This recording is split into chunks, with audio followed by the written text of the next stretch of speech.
Prokuroria Themelore Publike ka kërkuar paraburgim për 2 të dyshuarit në rastin me mitmarrje në spitalin e geriatrisë, të cilët pohetohen për kryerjen e veprave penale,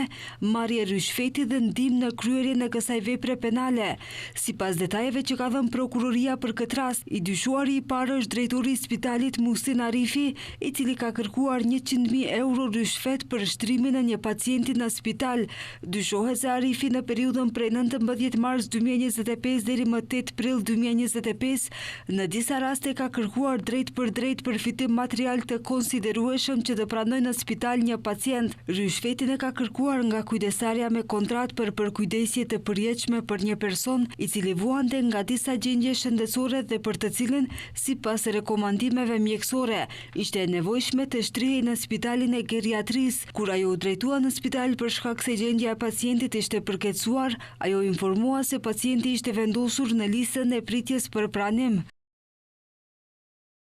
Pas disa ditësh, ajo mori një telefonat nga i dyshuari i dytë, i cili caktoi takim me drejtorin e institutit më 19 mars 2025 në orët e mbrëmjes në një lokal në Shkup. Gjatë takimit, i dyshuari i parë ka thënë personalisht se pacienti qëndron mirë financiarisht dhe kishte informacione për pronën e patundshme që posedonte dhe premtoi ndihmë për shtrimin e tij në spital nëse shpërblehet me 100.000 euro.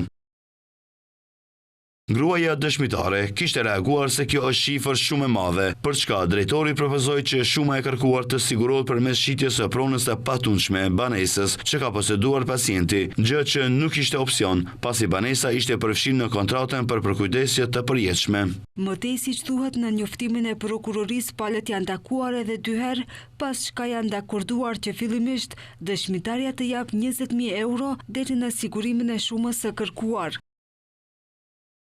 Më 3 prill 2025 është realizuar një takim mes dëshmitarës dhe ndihmësit, si person në të cilin drejtori kishte besim të plot, ndërsa më 4 prill 2025 dëshmitarja është takuar sërish me të 2 të dyshuarit. Është rënë dakord që dëshmitarja të japë 20.000 euro si garanci për shtrimin e pacientit në spital, dhe nëse i dyshuari i parë, përmes verifikimeve, konstaton se pacienti ka edhe ndonjë pronë tjetër të patundshme, ajo të shitet për të siguruar shumën e kërkuar për 100.000 eurosh.